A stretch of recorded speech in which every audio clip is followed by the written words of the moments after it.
Now, did you have any mentors or anybody influencing you that led you to doing all of this? Did anybody tell you about that kind of path that you could take? Yes, actually. So I was a member of the ABCA, so the American Black Chiropractic Association. I was a member basically from like my first day of school. So I was a student, like a student member at first. So SABCA, you may have heard about. Absolutely. So yeah, so I was a member of that, and that's actually how I met all of my mentors, which I know you know one of them very well, I Dr. do. Kristen Shepherd. I'm Yeah, a big fan. yeah, we love her. So if you haven't watched her episode, you should see that for sure. Because a lot of the stuff she says there are things that I've applied to my own life and my own practice. She's actually a really great mentor to me. And just in regards to like how to do things outside of chiropractic, that's not just adjusting people. So she's like, you can turn your entire brand into a business if you want to.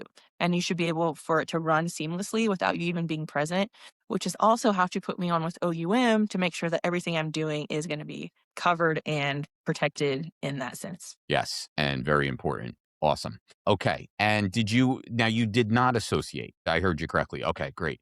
And what was the best experience you had that contributed towards your business right now?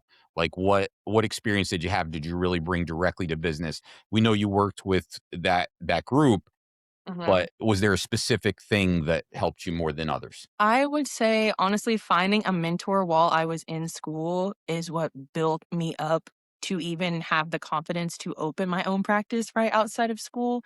And if I wouldn't have had those encouraging voices, Dr. Kristen, a couple of other doctors that I met through the ABCA and elsewhere. I think without their encouragement and guidance, I definitely wouldn't have opened straight out of school. So if you don't have that support system, it might be good to go ahead and try to find an associate to work under for a couple of years just to learn the ropes, learn the things. It was kind of chaotic of me maybe to open my practice right out of school.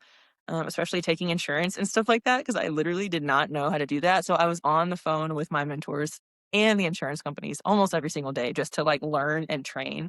So maybe it would have been a little more beneficial to do that maybe ahead of time, but it worked out. So I mean, that was sometimes fine. they teach you, sometimes they don't. So, True, true. I I mean, will say sooner or they later, do you're have like diving in anyway. right. They do have like training modules sometimes, like different insurance companies will put out. It's maybe not the most comprehensive, but it's a good place to start, I would say.